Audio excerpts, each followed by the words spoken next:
রাসূল আমার ভালোবাসা, রাসূল আমার আলো আশা, রাসূল আমার প্রেম বিরহের মূল আলোচনা, রাসূল আমার কাজে কর্মের অনুপ্রেরণা। আলহামদুলিল্লাহ। আমার আজকের বিষয় হচ্ছে গুনাহের কারণে আল্লাহ শাস্তি নাজিল করেন। কি কি ধরনের শাস্তি আসে কোন গুনায়, আমরা ওগুলো জানার পরে ছেড়ে দেব ইনশাআল্লাহ। আহলুল কোরআনি হুম আহলুল্লাহি ওয়া খাসসাতু, যারা কোরআনওয়ালা মানুষ এরা আল্লাহওয়ালা মানুষ, আর এরা আল্লাহর পরিবারভুক্ত এবং খাস ব্যক্তি আল্লাহর কাছে। এই 15.5 বছরে প্রধানমন্ত্রীর কাছে কিছু কিছু খাস ব্যক্তি ছিল না? প্রধানমন্ত্রী, আমি এই 3 বারের প্রধানমন্ত্রী হয়েছে এই জন্য বলি নাই, উনি এর আগেও একবার ছিলেন, তখন নির্বাচনের মাধ্যমে হয়েছিলেন, কিন্তু এই 3 বারে আর নির্বাচনের মাধ্যমে হয়নি। কথা বলেন না কেন? সিলেকশন হয়েছে না ইলেকশন?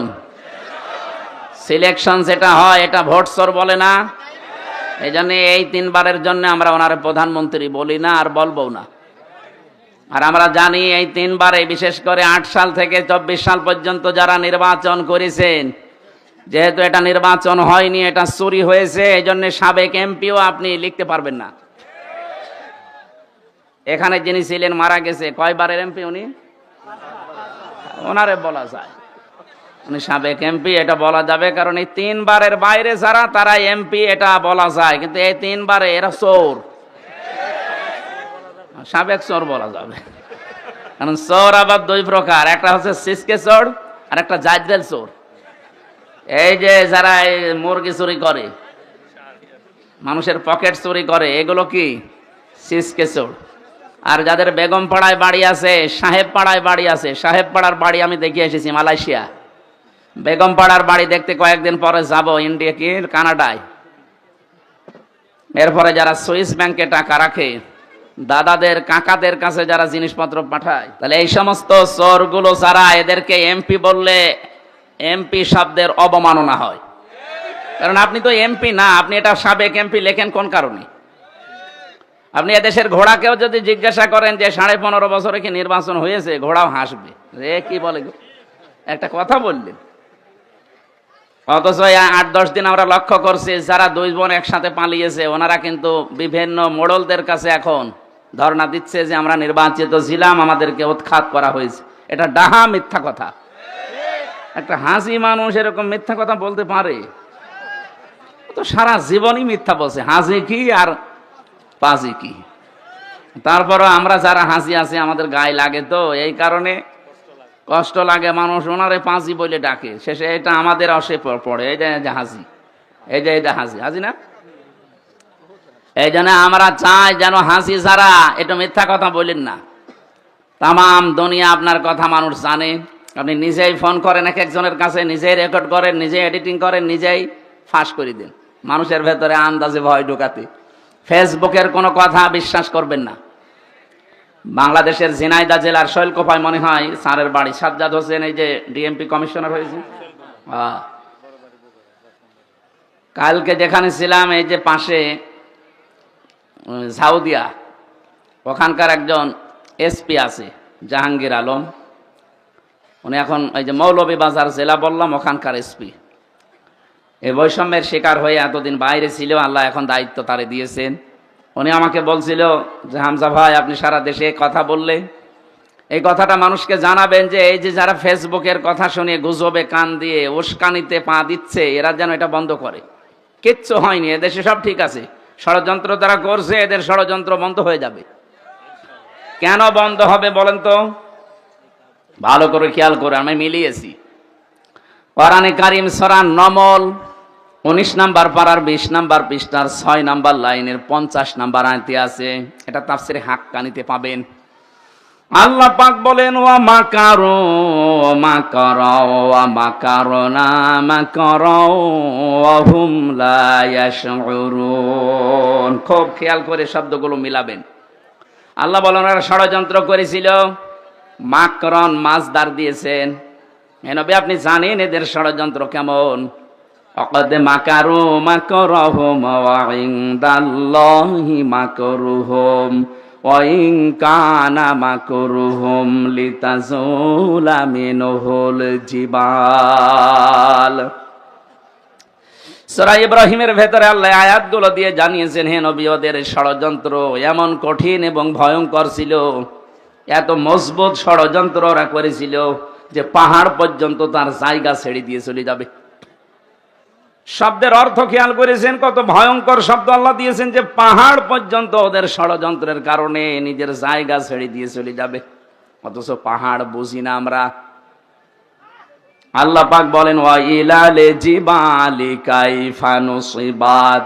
আপনি পাহাড়ের দিকে একটু তাকান না কেন?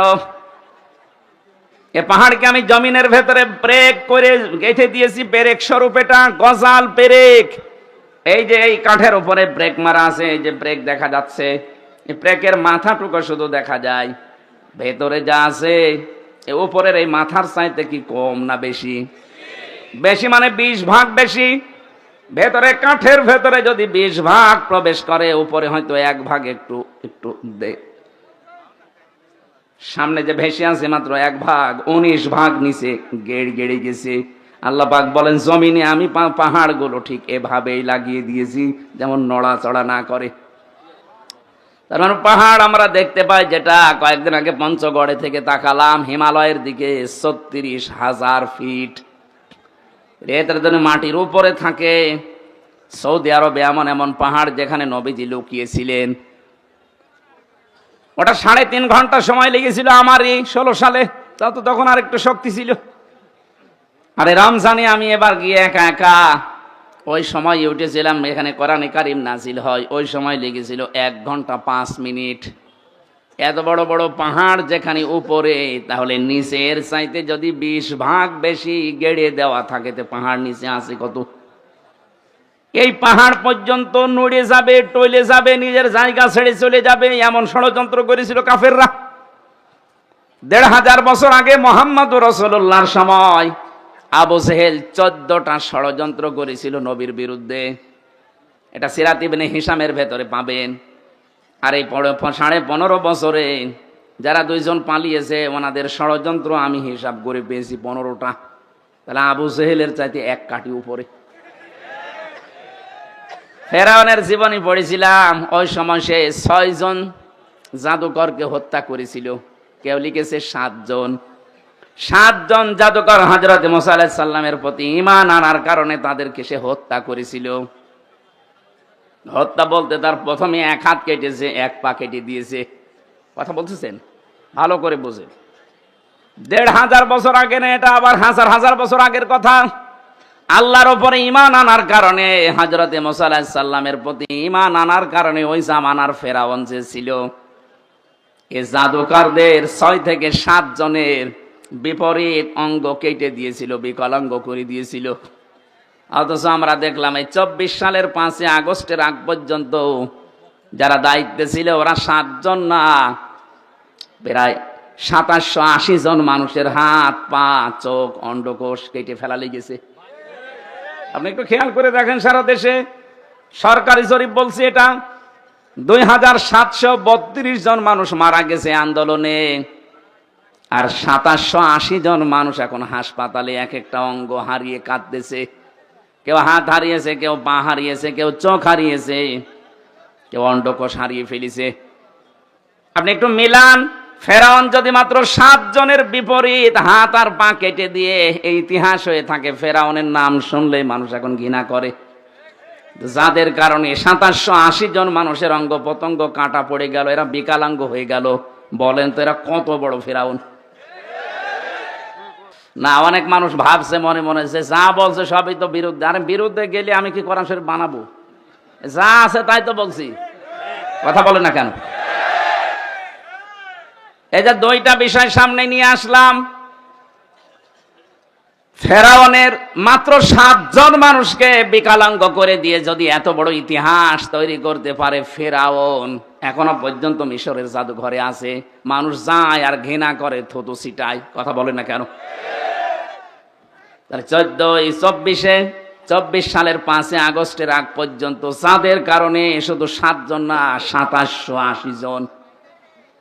আমি কুষ্টিয়ায় 6 তারিখে গিয়েছিলাম, যে দেখি হাসপাতালে ওই যে আগস্টের 6 তারিখে কারো হাত নেই, কারো পা কেটে ফেলেছে, কারো চোখ নেই, অন্ডকোষ উড়ে গেছে। আর 14 জন তো জায়গায় মারা গেছে, পরে 2 জন 16 জন। এত মানুষের হত্যাকারী যারা, বিকলাঙ্গকারী যারা, যাদের কারণে মানুষ হাত পা হারিয়ে ফেলে আর সমাজের বোঝা হয়ে আছে।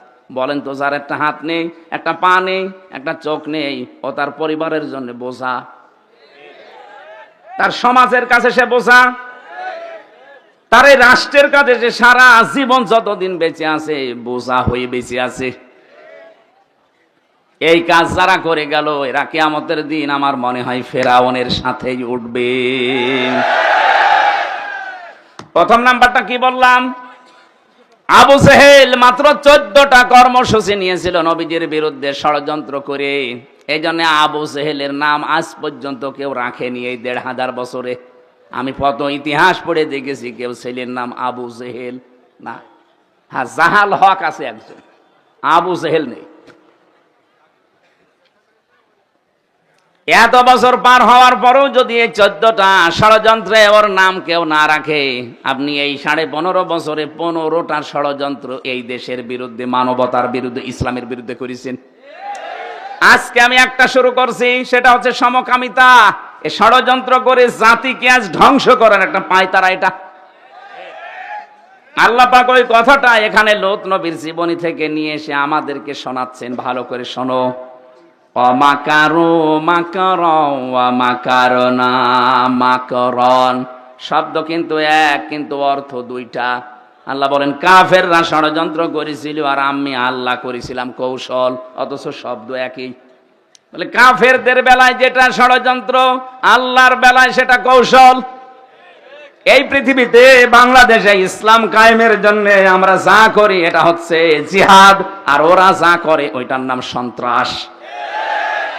সুতরাং ইসলামী আন্দোলন বলেন, একামতের দিনের দায়িত্বে যারা আছে, অ্যাক্টিভ ভাবে ইখলাসের সাথে যারা কাজ করছে, এদেশে ইসলাম কায়েম আমরা করতে চাই, সে তারা যা পদ্ধতি অবলম্বন করবে ওইটার নাম আরবি জিহাদ, আর এটা উল্টিয়ে নষ্ট করার জন্য ওরা যেটা করবে ওইটার নাম সন্ত্রাস।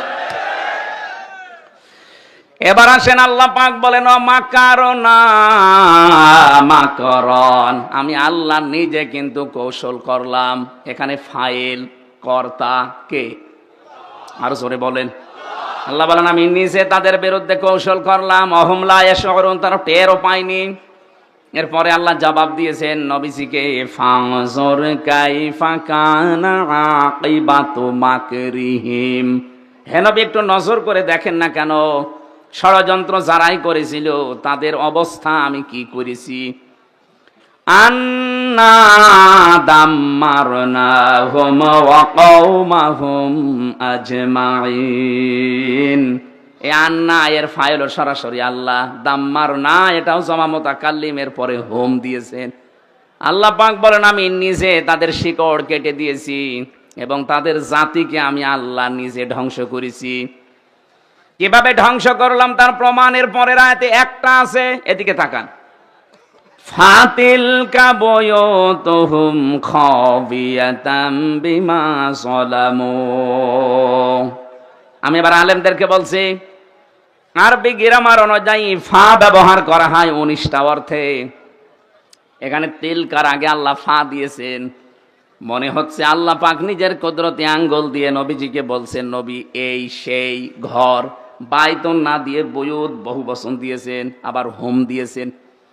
হে নবী এই সেই ঘর, এই ঘরগুলো একটু তাকাবেন আপনি। খাবিয়াতাম বিমা যালামু, এদের জুলুমের কারণে এদের ঘর বাড়ি, ব্যবসা প্রতিষ্ঠান, অফিস আদালত, দেখেন আমি কি করেছি। খাবিয়াতান মানে জনশূন্য, ওজার গৃহ, সার শূন্য। এদের ঘরের দিকে আপনি তাকান তো কি অবস্থা। বাংলাদেশের দিকে এবার আয়াতটা মিলান। 2024 সালের আগস্টের 5 তারিখের বিকাল 5টা বাজতে বাজতে এদেশের যত জালেমদের ঘর ছিল, অফিস ছিল, দেখেন সবগুলো আল্লাহ ওজার গৃহ বানিয়ে দিয়েছেন। এর বাস্তব প্রমাণ আমার কুষ্টিয়ার হানিফের বাড়ি, কামারুলের বাড়ি। ঝিনাইদহতে আছে, আপনি একটু খেয়াল করে দেখেন, যারা জুলুম করেছে একজনকে তো টাঙিয়ে ন্যাংটা করে পিটিয়েছে। এটা জালেমদের জুলুমের পরিণতি, বিআন্নাহুম জুলিমু, কারণ তারা জুলুম করেছে, বিয়াতাম বিমা যালামু, তাদের এই জুলুমের কারণে আল্লাহ এই শাস্তিটা তাদের দিয়েছেন। ইন্না ফি যালিকা লাআয়াতাল লিকাউমিন ইয়ালামুন, অবশ্যই এর ভেতরে শিক্ষা আছে। লামে তাকিদ দিয়েছেন, লাআয়াতান, এর ভেতরে নিদর্শন আছে, শিক্ষা আছে তাদের জন্য, লিকাউমিন ইয়ালামুন, যারা জ্ঞানী সেই সম্প্রদায়ের জন্য। সুতরাং বাংলাদেশে আমরা এখন 18 কোটি মানুষ, যারা আমাদের জন্য শিক্ষা কি? এরা যদি জুলুম 15.5 বছর করার পরে একেবারে সারশূন্য হয়ে যায়, জনশূন্য হয়ে যায়, তাদের বাড়ি ঘর পর্যন্ত উজাড় গৃহ। আপনি তাকান, এখন তাদের বাড়ি ঘর এখন জাতীয় টয়লেট হয়ে গেছে। মানুষ মনে হচ্ছে 4-5 জন 7 জন একসাথে দলবদ্ধ হয়ে প্রসাব করছে। তাহলে আগামীতে কেউ যদি এই চেয়ারে বসে, তারাও যদি এভাবে জুলুম আরম্ভ করে, তাদের বাড়ি ঘর আল্লাহ এভাবে সারশূন্য, জনশূন্য, ওজাড় গৃহ বানিয়ে দেবে। বুঝেছেন কারা কারা? হাত তোলেন তো। আলহামদুলিল্লাহ, কাজ হচ্ছে। আর বোঝেননি কারা? হাত তোলেন তো। ওই যে একজন, ওর মাথা তার কাটা আছে। হ্যাঁ, ওটাকে অনেক মামু নাকি?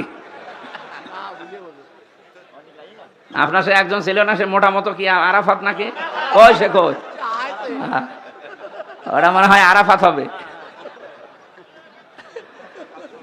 না। আমি যেটা বোঝাতে চাইলাম এতক্ষণ, এই যে 5-7 মিনিট আমি আন্দাজে কথা বলছি না, এটা কোরআন দিয়ে দলিল দিলাম।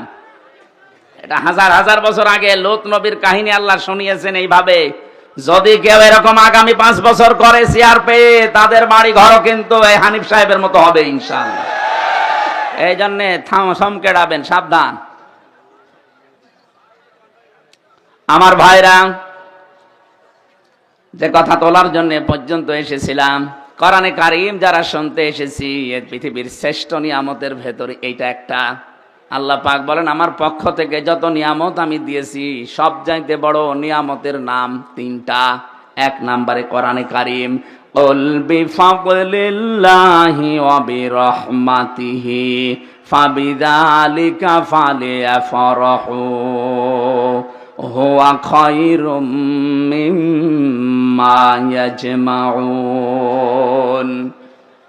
রব্বুল আলামিন সূরা ইউনূসের 58 নম্বর আয়াতে জানিয়েছেন, নবী আপনি বলুন, তামাম দুনিয়া যা পেয়ে আনন্দে আছে থাক, আমি আল্লাহর কাছে কিন্তু কোরআন শরীফ শ্রেষ্ঠ সম্পদ। সুতরাং কোরআন যারা পেয়ে আনন্দে আছে, খুশি হয়েছে, তারা দুনিয়ার সব কিছুর তুলনায় শ্রেষ্ঠ সম্পদ পেয়েছে। আজকের এই আলোচনার সাথে সম্পর্ক কিসের? আরো জোরে বলেন। এই যে সুন্দর করে সাজিয়েছে, কিসের কারণে? শুধু হামজা আসবে এজন্য সাজাতো। কতবার তো হামজা এমনিতে ওহাব ভাইয়ের বাড়ি, আরজান ভাইয়ের বাড়ি এসেছে, কই সাজাইতনি, আজকে এসেছে কোরআনের জন্য, এজন্য এত সাজগোজ। এই জন্য দুনিয়া থেকে যদি কোরআনের প্রসারে, কোরআনের শিক্ষায়, কোরআন কায়েমে টাকা খরচ করে, কিয়ামতের দিন ওই টাকার হিসাব আল্লাহ নেবেন না। 2 নম্বরে কেউ যদি পরিবারস্থ লোকদের জন্য তাদের জায়েজ কাজ মেটাতে খরচ করে, ওই টাকার হিসাব দেওয়া লাগবে না। 3 নম্বরে যদি কেউ জিহাদের ময়দানে কাজ করে, ওখানে যদি আপনি যেতে নাও পারেন, ওদের পেছনে খরচ করলে ওই টাকারও হিসাব দেওয়া লাগবে না। তাহলে হিসাব হবে না কয়টা জায়গায় টাকা খরচ করলে? আরো জোরে। 1 নম্বরে কোরআনের কারণে, 2 নম্বরে পরিবারস্থ লোকদের জন্য, 3 নম্বরে জিহাদের ময়দানে যারা কাজ করে তাদের জন্য। আশা করছি আমার কথার অর্থ আপনি বুঝেছেন। কথা বলেন না কেন? কিন্তু আজ আমরা এই সমস্ত জায়গায় আনন্দ পাই না, খুশি না। আমরা আনন্দ করি অনেকে সুদ খেয়ে। না, এদেশে সুদ নেই। এখানে বহু মানুষের চেহারা দেখে বোঝা যাচ্ছে এরা টাকা ছেড়ে রাখে আর টাকা আসে। 1000 টাকা ছেড়ে রাখে, মাসে মাসে 1100 টাকা করে পায়। কি কথা বলছেন এখন? এটা মায়ের সাথে সুদ খাওয়া, জেনা করার গুনাহ। কল্পনায় যেটা আসে না সেই কাজ আপনি করতেছেন, আর আপনি নামাজ পড়েন। এই জন্য এই কাজে যারা আছেন, টাকা ছেড়ে রাখেন, টাকা আসে, অনেকে বলে আমি লাভ খাই, ইন্টারেস্ট খাই, জিনিস একই। কথা বলে না কেন? ও টয়লেটও যার নাম, গো তার নাম, জিনিস আলাদা? জিনিস তো একই, নাম আলাদা দিলেই হবে। যারা খাচ্ছেন, আশা করছি আজকের এই দিন থেকে এটা ছেড়ে দেওয়া লাগবে। কারা কারা ছেড়ে দিতে রাজি আছেন হাত তোলেন তো। তার মানে এই এলাকায় অনেকে খাচ্ছে, ঠিক আছে বাবা, শাহজালাল সব হালাল না। ঝিনাইদহ জেলায় খাচ্ছেন যারা, ছেড়ে দেবেন। ব্যাংকিং ব্যবস্থা বাংলাদেশে যেগুলো আছে, অর্থনীতি, এটা যে ইবাদত অনেকে জানেই না, মনে করে এ দুনিয়ার কাজ না। সোনালী, চৈতালি, এই যে সমস্ত ব্যাংকগুলো আছে না, সোনালী, রূপালী, অগ্রণী, চৈতালি, এ ব্যাংকের চাইতে ইসলামী ব্যাংকে কারবার করা ইমানের দাবিতে 100% স্বচ্ছ। আপনি যদি ওই সমস্ত ব্যাংকে কারবার করেন, বলো ঔষধ এ ঔষধ, এটা কাফেরদের কথা। ওয়াহাল্লাল্লাহুল বায়আ ওয়া হাররামার রিবা, আল্লাহ ব্যবসাকে হালাল করেছে আর সুদকে হারাম করেছে। ওই জামানায় কাফেররা বলতো ও সুদও চা ও ব্যবসাও তা। এখন অনেকে আজ বিভিন্ন জেনারেল ব্যাংকের সাথে ইসলামী ব্যাংক মিলিয়েছেন। আরে ভাই, এতদিন এই শয়তান, এই জালেমরা 15.5 বছরে ইসলামী ব্যাংকে হাত দিয়ে ওরা 75,000 কোটি টাকা আত্মসাৎ করেছে। ইসলামপন্থী এদেশের জনগণের ঘাম ঝরানো টাকাগুলো এই ব্যাংকটা প্রতিষ্ঠিত হয়েছিল। এদেশের শরিয়া ব্যাংক আছে, শরিয়া বোর্ড আছে এই ব্যাংকের জন্য। গোনা যদি হয় তাদের হবে, আপনার অসুবিধা নেই। নবীজি 13 বছর মক্কায় নামাজ পড়েছিলেন, কাবা শরীফে, না পড়েননি? আর 10 বছর পড়েছিলেন কোথায়? মদিনায়। বলেন, এই যে 13 বছর তিনি নামাজ পড়লেন মক্কায়, ওই সময় কাবা শরীফের ভেতরে মূর্তি ছিল না? কয়টা? 360টা। কয়টা? কি মনে হয় আপনার বলেন? 360টা মূর্তি সামনে নিয়ে নবীজি নামাজ পড়লেন, ওনার নামাজ হয়েছে? এ বলছে না, এ বলছে হ্যাঁ। কি বলেন, আপনার কি মনে হয় ওনার নামাজ হয়েছে না হয়নি? কেন হয়ে গেল নামাজ? কারণ উনি অপারগ ছিলেন। এই 13 বছরে একটা মূর্তিও সরানোর ক্ষমতা ওনার, বলেন বলেন। যখন ক্ষমতা পেয়েছেন মদিনার প্রেসিডেন্ট হয়ে, একটা মূর্তি ছিল আর? সবগুলো দিয়ে আলীকে দিয়ে ভাঙিয়েছেন, নিজে ভেঙে ভেঙে ফেলে দিয়েছেন। যে যতদিন পর্যন্ত দেশে যাকাত ভিত্তিক অর্থনীতি কায়েম না হবে, ততদিন আপনি ইসলামী ব্যাংকে নির্দ্বিধায় কাজ করেন, কোনো গোনা নেই, গোনা হলে ওদের হবে। শরীয়তের কিছু নিয়ম নীতি ইসলামিক অর্থনীতির যেগুলো মেনে অন্তত চলছে, তারা চেষ্টা চালাচ্ছে। 100% সম্ভব না, কারণ যতদিন রাষ্ট্রে যাকাত কায়েম না হবে রাষ্ট্রীয়ভাবে, ততদিন এদেশে যদি ফেরেশতাও ব্যাংক চালায়, তারও সুদ খাওয়া লাগবে। এই জন্য যতদিন কায়েম না হয়, নবীজি যেমন রাষ্ট্রপতি যতদিন না হয়েছেন, ততদিন মূর্তির সামনে নিয়েই, বলেন না কেন, মূর্তির সামনে নিয়েই আমরা যতদিন ইসলাম কায়েম করতে না পারি, ততদিন পর্যন্ত কাজ কারবার করলে ইসলামী ব্যাংকে করবেন। এদের মোশারাকার সিস্টেম আছে, মোদারাবা আছে, মোরাবাহা আছে, বায়ে সালাম আছে, বায়ে মুআজ্জাল আছে, বায়ে ইস্তেসনা আছে, বায়ে ওয়াহেদা আছে, অনেকগুলো নিয়ম নীতি আছে, প্রকার ভেদ আছে। নবীজি নিজে মোদারাবা করেছিলেন খাদিজাতুল কুবরার সাথে। খাদিজা টাকা দিয়েছে, নবীজি শ্রম দিয়েছে। কথা বলছেন না কেন? এই জিজ্ঞাসা করেন যারা আলেম আছে, খাদিজা অর্থ দিয়েছিলেন, নবীজি শ্রম দিয়েছিলেন। ব্যবসা করেন উনি? এটার নামই তো মোদারাবা। ইসলামী ব্যাংক এইটা করে। যদি গোনা হয় এরপরও ওনাদের হবে, আপনার চিন্তা নেই। এরপরও যারা সুদ খাচ্ছে, আপনি বললেন যে আমি ছেড়ে দেব, কয়েকদিন পরে কিন্তু আমি আবার আসতেছি। এই যে ঝিনাইদহ কি দারুস সালাম না কি মাদ্রাসা, ওটা হয় আপনাদের, ওটার নাম কি, রিয়াজুল জান্নায় আসবো সামনে মাসে। এটা ডিসেম্বর জানুয়ারির হয়তো 13 তারিখ মনে হয়। ওই জায়গায় কথা বলবো ইনশাল্লাহ ওই দিন, অর্থনীতির ওপরে। আজকে আমার সাবজেক্টটা আলাদা। আমার আজকের বিষয় হচ্ছে গোনাহের কারণে আল্লাহ শাস্তি নাজিল করেন। কি কি ধরনের শাস্তি আসে কোন গোনায়, আমরা ওগুলো জানার পরে ছেড়ে দেবো ইনশাল্লাহ। কি থাকবেন না? তাহলে যারা সুদ খেয়ে আনন্দ করছেন, এরা মায়ের সাথে জেনা করছেন। আর বড় গোনা কি? আল্লাহ রাসূলের সাথে যুদ্ধ করা। এইটা করে অনেকে আনন্দে আছেন। অনেক মানুষ দেখা যায় তারা এতিমের মাল আত্মসাৎ করে আনন্দে আছে। আল্লাহ পাক বলেন, ইন্নাল্লাযীনা ইয়াকুলুনা আমওয়ালাল ইয়াতামা যুলমান ইন্নামা ইয়াকুলুনা ফি বুতুনিহিম নারা ওয়াসায়াসলাউনা সাঈরা। জোরে বলেন আল্লাহু আকবার। আল্লাহ রাব্বুল আলামিন বলেন, পৃথিবীতে নিশ্চয় যে বা যারা এতিমের মাল সম্পদ খাচ্ছে ভবিষ্যতেও খাবে জুলমান, জুলুম করে। এখানে জুলমান শব্দের অনেকগুলো ব্যাখ্যা লেখা আছে, ফাঁকি দিয়ে না বলে বিভিন্ন কায়দা কৌশল করে, এমনকি উল্টা পাল্টা করে তার জমি জায়গা লিখে নেওয়া, এটা জুলুম। আজ অনেকে ভাইয়ের জমি লিখে নেন ফাঁকি দিয়ে, এটা কি জুলুম? বলেন না কেন? সে হয়তো আপনার কাছে অসহায়, আপনি বড় ভাই, সে ছোট ভাই, আপনি লেখাপড়া জানেন, যোগ্যতা আছে, সে হয়তো মূর্খ মানুষ, জানে না, বিশ্বাস করে এমন কায়দা করে টিপসই নিয়ে তাকে আপনি ফকির করে দিলেন। এরপরে যে সম্পদের মালিক হলেন, টাকা পয়সা জমি জায়গা, এখান থেকে যে ফসল আসে, টাকা পয়সা কামাই হয়, এইটা যারা খায়, ইন্নামা ইয়াকুলুনা ফি বুতুনিহিম নার, ওরা যেন পেটের ভেতরে জাহান্নামের আগুন ঢোকাচ্ছে। বলেন নাউজুবিল্লাহ। বাংলাদেশে হিসাব করলে মানুষ পাওয়া যাবে না, যাবে না? বলেন, বাংলাদেশ লাগবে না? এখানেও আছে না নেই?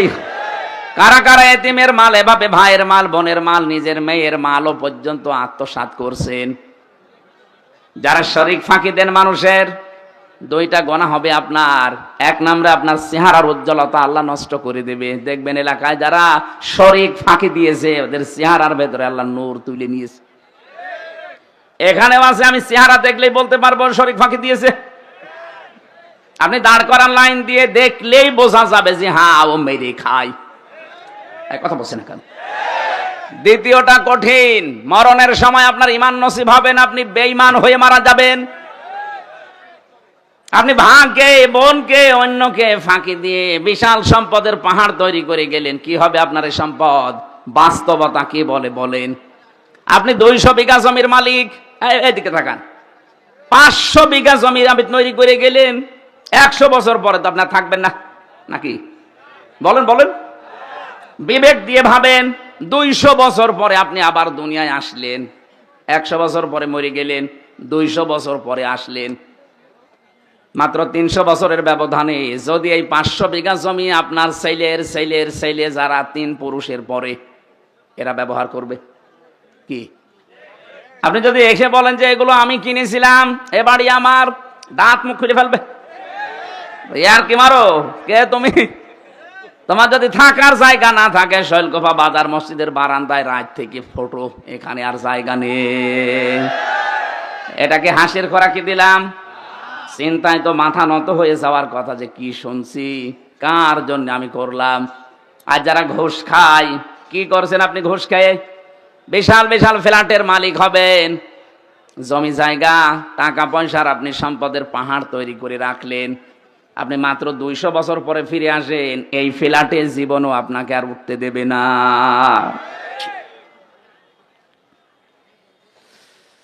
আল্লাহ রাব্বুল আলামিন বলেন, আমাল হায়াতুদ দুনিয়া ইল্লা মাতাউল গুরুর। হে নবী, পৃথিবীর জমিনটাই কিন্তু এরকম একটা ধোঁকা। এটা কি? আমি আমার বাবার সাথে ভালো ব্যবহার করি আমার আখেরাত ভালো হওয়ার জন্য। কথা বলেন না কেন? আমি আমার বাবাকে যদি ছেড়ে দেই আমার আখেরাত ভালো হওয়ার জন্য, আর দেখে যদি উনি আল্লাহ রাসূলকে মানে না, এরকম বাবাকে আমিও মানি না। আমি আমার মায়ের সাথে ভালো ব্যবহার করি আমার নিজের জন্য, আমার আখেরাত তৈরি করার জন্য। মাকেও যদি ছেড়ে দেওয়া লাগে, যদি দেখি না এও আল্লাহ রাসূলের বিরুদ্ধে অবস্থান নিয়েছে, ভালো ব্যবহার করব, কিন্তু মন থেকে মেনে নেওয়া সম্ভব না। এই কথা বলে না কেন? আমি এই যে দাড়িওয়ালা আশরাফ ভাইকে ভালোবাসি, এটা আল্লাহর জন্য। যদি দেখি না ওনার কর্মকাণ্ড ইসলামের বিরুদ্ধে, ওনার ঘৃণা করতেও আমার 1 সেকেন্ড সময় লাগবে না। নবীজি বলেন, মানা হাব্বা লিল্লাহ ওয়া আবগাদা লিল্লাহ ওয়া আতা লিল্লাহ ওয়া মানা লিল্লাহ ফাকাদ ইসতাকমালাল ঈমান। কাউকে যদি ভালোবাসো আল্লাহর জন্য বাসবা, কিছু বেশি বেশি পাওয়ার জন্য তাকে দান করবা না, যে এই লোকটাকে কিছু যদি দেই পরবর্তীতে এর চাইতে বড় জিনিস পাওয়া যাবে, এরকম ধান্দা নেই অনেকের। এক কথা বলেন না কেন? এই ধান্দায় বেশি পাওয়ার নিয়েতে কাউকে কিছু দিবা না। কিছু দিলে কার জন্যে? আরো জোরে। কাউকে যদি নিষেধ করো যে দেব না, তাও আল্লাহর জন্যে। কারো উপর যদি রাগ করো, তাও আল্লাহর জন্যে। কাউকে যদি ভালোবাসো, তাও আল্লাহর জন্যে। চারটা কাজ আছে হাদিসে। নবীজি বলেন যারা দুনিয়ায় চারটা করতে পারবে ফাকাদ ইসতাকমালাল ঈমান, সে যেন তার ঈমানকে পরিপূর্ণ করে নিল। জোরে বলেন সুবহানাল্লাহ। আল্লাহ পাক বলেন কিয়ামতের ময়দানে যখন এই মানুষটাই উঠবে আমার সামনে, যে 500 বিঘা জমি বানিয়েছে, 10টা ফ্ল্যাট বানিয়েছে, এই লোকটা কি বলবে জানেন? ইয়াউমা তাআতি কুল্লু নাফসিন তুজাদিলু আন নাফসিহা। শব্দের দিকে খেয়াল করেন, আল্লাহ মনে হচ্ছে আমার নাম ধরে বলছে। কুল্লু নাফসিন, প্রতিটি ব্যক্তি, আশরাফ হতে পারে, হামজা হতে পারে, আরজান হতে পারে, ওয়াহাব হতে পারে, প্রতিটি মানুষকে আল্লাহ যেন আলাদা আলাদা আলাদা করে ডাক দিয়েছেন। ইয়াউমা তাআতি কুল্লু নাফসিন, প্রতিটি ব্যক্তি কিয়ামতের দিন তুজাদিলু আন নাফসিহা, নিজের পক্ষে যুক্তি তর্ক প্রমাণ হাজির করবে আল্লাহর সাথে ঝগড়া করার জন্য। আল্লাহর কাছ থেকে বাঁচার জন্য যুক্তি প্রমাণ রেডি করবে যে আমি এই কারণে করেছিলাম, আমি নামাজ পড়তে পারি না আমার সন্তানের কারণে, কারণ তাকে সুখে রাখতে গিয়ে আমি সারাদিন মাঠে কাজ করেছি, সেজদা দেওয়ার সময় পাইনি। এটা যুক্তি। আপনার আর কয়টা ছেলে মেয়ে? হযরতে ইয়াকুব নবীর দিকে তাকান, তার 12টা সন্তান ছিল। কয়টা বলেন? শুধু ছেলেই ছিল তার 12টা। তো এতগুলো সন্তানের কারণে কোনোদিন আল্লাহর বিধান থেকে তাকে তো টলাতে পারেনি। আপনি 2টা 5টা ছেলে মেয়ের কারণে আল্লাহর বিধান বাদ দিয়ে দেন, যুক্তি প্রমাণ করবেন, আল্লাহর কাছে খাড়া করবেন। আল্লাহ বলেন তুজাদিলু আন নাফসিহা, প্রতিটি মানুষ তার নিজের পক্ষে খাড়া করবে যুক্তি তর্ক। ওয়াতুওয়াফা কুল্লু নাফসিম মা আমিলাত ওয়া হুম লা ইউযলামুন, প্রত্যেককে আমি আল্লাহ পরিপূর্ণ করে দেব তার কাজের প্রতিদান, কিন্তু তার উপর আমি জুলুম করব না। যে যতটুকুই করেছে কিয়ামতে আল্লাহ তাকে ওই পরিমাণ দেবেন। আমার এবার আয়াতের আলোচনা শুরু হচ্ছে। যেটা বললাম একটা 111 নাম্বার আয়াত সূরা নাহালের। এখন যেটা আমরা তেলাওয়াত করেছিলাম এটা সূরা নাহালের 112 নাম্বার আয়াত। এই আয়াতের ভেতরে আল্লাহ একটা কারিয়া, একটা জনপদ, একটা গ্রামের উদাহরণ দিয়েছেন আমাদের সামনে। খুব ভালো করে মিলাবেন। গ্রামটা এই হাবিবপুর হতে পারে। নির্ধারিত নাম আমি তাফসিরে পাইনি। কোন মুফাসসির হয়তো মক্কা নগরীর নাম দিয়েছেন, না, এটা ঝিনাইদহ জেলার শৈলকুপা থানার হাবিবপুর হতে পারে। আপনি একটু মিলাবেন, দেখবেন এই গ্রামের সাথে মেলে কিনা। আমার কথা বোঝা যাচ্ছে তো? আমি তো মনে হচ্ছে যে একেবারে ক্লাসের মতো বললে ছাত্র যেভাবে বোঝে ছাত্ররা ঠিক ওইভাবে বুঝতেছে। হ্যাঁ, কিছু যদি পাগল ছাগল থাকে 14 বার বুঝলেও বুঝবে না। ওরে বোঝাতে হলে কোরআন শরীফে হবে না, বুখারী শরীফে হবে না, কি লাগবে? বুখারী শরীফ। আপনারা কোরআন শরীফ, হাদিস শরীফ, বুখারী শরীফ দিয়ে যেহেতু বুঝে ফেলছেন, ভালো করে এবার বোঝেন। উপমা দিচ্ছেন, উদাহরণ দিচ্ছেন কে? আরো জোরে বলেন। এই জন্য উদাহরণ দিয়ে কোরআন বোঝালে মানুষ বোঝে ভালো। আল্লাহ পাক কোরআনে কারীম বোঝানোর ক্ষেত্রে বহু উদাহরণ কোরআনে সেট করেছেন, এমন এমন উদাহরণ দিয়েছেন। আজকে একটা উদাহরণ বলছি। ওয়াদারাবাল্লাহু মাসালান ক্বরিয়াতান, আল্লাহ পাক একটা গ্রামের উদাহরণ দিচ্ছেন, উপমা, দৃষ্টান্ত। খুব ভালো করে মিলাবেন। বললাম হাবিবপুর হতে পারে, এটা হাবিবপুর না? কি ছিল সেই গ্রামে? কানাত আমিনাতাম মুতমাইন্নাতান। 1 নম্বরে গ্রামটা ছিল নিরাপদ, 2 নম্বরে ছিল শান্ত নির্মল। তাহলে গ্রামের কোয়ালিটি পেলাম কয়টা? 1 নম্বরে নিরাপত্তা ছিল, 2 নম্বরে ছিল শান্ত। ইয়াতিহা রিজকুহা রাগাদাম মিন কুল্লি মাকান, বিভিন্ন এলাকা থেকে তাদের কাছে রিজিক আসতো, বিপুল পরিমাণে রিজিক তাদের কাছে আল্লাহ বিভিন্ন এলাকা থেকে বিভিন্ন কায়দায় পাঠাতেন। হয়তো ব্যবসার কারণে, বাণিজ্যের মাধ্যমে বিভিন্ন মানুষের মনের ভেতরে মায়া দয়া উদ্রেক করে দিয়ে। এতটুকু আল্লাহ শেষ করেননি। এইবার আসল কথা আল্লাহ জানাচ্ছেন, ফাকাফারাত বিআনউমিল্লাহ, তারা যখন আল্লাহর এই নিয়ামতগুলোর সাথে কুফরি করেছে, আল্লাহর নিয়ামত পাওয়ার পরে যখন তারা ঢেকে ফেলেছে, ফাআযাকাহাল্লাহু লিবাসাল জুই ওয়াল খাউফ, আল্লাহ পাক তখন তাদেরকে শাস্তি দেওয়ার জন্য মজা চাকাতে দুইটা আযাব পাঠিয়েছেন। এক নম্বরে তাদেরকে ক্ষুধা দিয়েছেন, দুই নম্বরে তাদেরকে ভয় দিয়েছেন। বিমা কানু ইয়াসনাউন, তারা যে কাজ করেছিল এর ফলশ্রুতিতে। বাংলা অর্থ বললাম, এবার আছেন তাফসিরে। আমার ভাইরা, মক্কা শহরের কেউ কেউ নাম দিয়েছেন এই কারিয়া, এই কারিয়া, এই গ্রামের নাম কেউ কেউ মক্কা দিয়েছেন। এই জায়গাটা পুরা আরব জাহানের ভেতরে তখন এমন শান্ত নিরাপত্তার চাদর ছিল কাবা শরীফ থাকার কারণে। রব্বুল আলামিন বলেন, অমাং দাখলাহু কানা আমিনা। এই ভালো করে এবার আমি যেখান থেকে যে পয়েন্ট বের করব মনে করবেন ওখানে একটা নতুন শিক্ষা বের হবে। আছেন তো আপনারা? ইন্না আউওয়ালা বাইতি উবদিআ লিন-নাসি লাল্লাযী বিবাক্কাতা মুবারাকাও ওয়া হুদাল লিল আলামিন। এ পৃথিবীর সর্বপ্রথম ঘর যেটা, তার নাম বলেন। যদিও কাবা এটা মক্কায় অবস্থিত, মক্কার প্রাচীন নাম ছিল বাক্কা। আল্লাহ কোরআনে কারিমে মাক্কাও দিয়েছেন, বাক্কাও দিয়েছেন। এই বাক্কায় সর্বপ্রথম যে ঘরটা, দুইটা কোয়ালিটি এই ঘরের। এক নম্বরে মোবারকান, এটা বরকতময়। পৃথিবীর কত জায়গায় তো যাই, কত জায়গা দেখি একটা কালো গ্লাভ দিয়ে মোড়ানো আছে, আমার মনে হয় সব মায়া আল্লাহ ওর ভেতরে দিয়ে রেখেছেন। অন্তত যারা বোঝে, উপলব্ধি করে মোবারকান শব্দটা, ওই আলেমগুলো যখন কাবার দিকে তাকায়, আমার মনে হয় অধিকাংশ আলেমের চোখ দিয়ে অঝরে পানি পড়ে। কত জিনিস তো তারা দুনিয়ায় দেখেছে, কিন্তু এর মতো সৌন্দর্য আমার আল্লাহ পৃথিবীতে আর কিছু দেয়নি। এবার রমজানে আমার বাবা মা, আমি আর আমার ওই যে মেয়েটা নিয়ে যেতে পারি নাই মাওয়াকে, আমরা যাবো এবার উমরায়। বাবা মাকে বলবো, আপনারা মুরব্বী মানুষ, রাত দিন সময় পেলেই কাবা শরীফের দিকে তাকিয়ে থাকবেন। পৃথিবীর একটাই জায়গা যেখানে তাকিয়ে থাকলেই গোনা মাফ হয়ে যায়।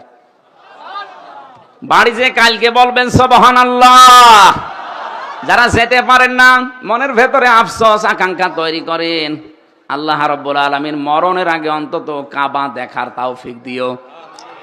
তো মোবারক বরকতময় করে দিয়েছেন আল্লাহ। বারবার যারা কাবায় যাবে, নবীজি বলেন তাদের অভাব অনটন আল্লাহ দূর করে দেবে। এজন্য সময় পেলে টাকা দিয়ে আপনি ব্যাংককে, হংকংয়ে, থাইল্যান্ডে, কানাডায় না যেয়ে, বেশি টাকা খরচ হয় না, অল্প কিছু টাকা দিয়ে কাবা শরীফটা দেখে আসবেন, আপনার জীবনের অভাব অনটন আল্লাহ দূর করবে। এতটুকু আল্লাহ শেষ করেননি। মোবারকান এক নম্বরে বরকতময়, দুই নম্বরে হুদান, এটা হেদায়েতের মার্কাজ। লক্ষ লক্ষ মানুষ, 257টা রাষ্ট্রের মানুষ সেখানে যায়, 257টা দেশের মানুষ সেখানে যায়। এক একজন মানুষ এক এক রকম দেখতে। চাইনা মানুষগুলোকে দেখলে মনে হয় এলা আলাদা ভাবে আল্লাহ হাতে বানিয়েছে, মনে হচ্ছে যে হাতে বানিয়ে 6 মিল থেকে বানিয়ে নিয়ে এসেছে। এদের নাক মুখ, এদের চেহারা দেখলে 6 মিলের ভেতরে দিয়েছিল, কাঠ হয়ে চলে এসেছে। আফ্রিকার ওদেরকে যদি দেখি, হাড়ির তলা তো কি কালো। আমি 16 সালে যখন গিয়েছিলাম, ওই সময় ওই যে হাজরে আসওয়াদ যে পাথর, সোমা খেতে পারছিলাম না, এত চেষ্টা করার পর কাছে যাই কষ্ট কষ্ট করে, এমন এক ধাক্কা খায় 4-5 হাত দূরে। চিন্তা করলাম দেখি কি করা যায়, দেখি একেবারে মোষ আসতেছে, কালো, সেই রকম উঁচা লম্বা মোটা। ওই মহিলারে বললাম যে আমি ওই পর্যন্ত যেতে চাই। তার ভাষা বোঝে না, আমারে বলছে যে এই জায়গায় চেপে ধরে রাখ। এইরকম মোটা মনে আছে এক একটা দেনা, আমার চাইতেও প্রায় হাতখানিক লম্বা, সেই রকম মোটা। ধরলাম হাত চেপে, গোয়ারের মতো, গোয়ার যেভাবে যায়, ওর হাতে মুখে কারো কিছু লাগলে মনে হচ্ছে ছিঁড়ে যাবে, মানুষ আগেই সাইড দিচ্ছে। আমার এই যে কাছে ফেলে দিয়ে বলছে এবার নিয়ে মাথা ঢোকা। এক একজন মানুষকে আল্লাহ এক এক রকম বানিয়েছে, বৈশিষ্ট্য ওগুলো দেখবেন, আল্লাহর কথা মনে হবে আল্লাহ, এটা তো হেদায়েতের মার্কাজ। আসলেই রব্বুল আলামিন বলেন এটা শুধু বাংলাদেশের জন্য না, লিল আলামিন, বিশ্ববাসীর জন্য। অমাং দাখলাহু কানা আমিনা। এই কাবায় কেউ যদি আসে, আল্লাহ তাকে নিরাপত্তা দিয়ে দেয়। কি দেয়? আরো জোরে বলেন। এই কথাটা বলার জন্য আমি এই পর্যন্ত আসলাম। আল্লাহ বলেন কাবা শরীফ এমন ভাবে আমি বানিয়েছি, এটা পৃথিবীর প্রথম ঘর। এখানে হেদায়েত আছে, এখানে রহমত আছে, এখানে বরকত আছে, এটা নিরাপত্তা দিয়ে ফেলা আছে। অথচ কাবার এরিয়া পার হলেই দেখবেন চুরি হয়, ডাকাতি হয়, ছিনতাই হয়, কিন্তু ছিনতাই নেই। কথা বলেন না কেন? কারণ এই জায়গাটা নিরাপত্তা দিয়েছেন কে? আরে বাংলাদেশ কি কাবা শরীফ? বলেন না কেন? এটা কাবা থেকে ৬,০০০ কিলোমিটার দূরে। তাহলে বাংলার ৫৬,০০০ বর্গ মাইল যদি আমরা নিরাপত্তা দিতে চাই, মাস্ট বি কাবা শরীফ যেগুলো থেকে মুক্ত, বাংলাদেশের ৫৬,০০০ বর্গ মাইল ওইটা থেকে মুক্ত করা লাগবে। কাবা শরীফে ১ নম্বরে শিরিক চলে না। কি চলে না? বলেন বলেন। এখান থেকে শিক্ষা বের হবে এবার ২টা। আমি আন্দাজে বলছি না, প্রতিটি কথায় দলিল আছে। সূরা আনআম ৮২ নম্বর আয়াতের দলিল, আল্লাযীনা আমানু ওয়া লাম ইয়ালবিসু ঈমানাহুম বিযুলমিন উলাইকা লাহুমুল আমনু ওয়া হুম মুহতাদুন। এটা ইবনে কাসিরের ভেতরে আছে। আল্লাহ পাক বলেন যারা ঈমান আনে আর ঈমানের সাথে জুলুমকে মিশ্রণ করে না। এখানে জুলুম মানে শিরিক। জুলুম মানে কি? ঈমানের সাথে যারা জুলুমকে শিরিককে মিশ্রণ করবে না, উলাইকা লাহুমুল আমনু, আল্লাহ যারা হাত দিয়ে দেখাচ্ছেন এই মানুষগুলো, এই ঝিনাইদহ শালকোপার হাবিবপুরের এই মানুষগুলো লাহুমুল আমনু, এদের জন্য নিরাপত্তা। তাহলে কোন জনপদের লোকেরা, কোন দেশের লোকেরা যদি ঈমান আনার পরে ঈমানের সাথে জুলুমকে, তার মানে শিরিককে মিশ্রণ না করে, ওই জায়গাটা নিরাপত্তা দিয়ে দেয় কে? এই বাংলাদেশকে যখন শান্ত, শিষ্ট, স্বস্তি, নিরাপদ এরকম একটা দেশ আপনি বানাতে চান, দাদা বাবু কাকা বাবুদের ইশারায় হবে না, ওই সাদা চামড়াদের ইশারায় হবে না, হওয়া লাগবে শিরিক মুক্ত বাংলাদেশ। আরো জোরে, এদের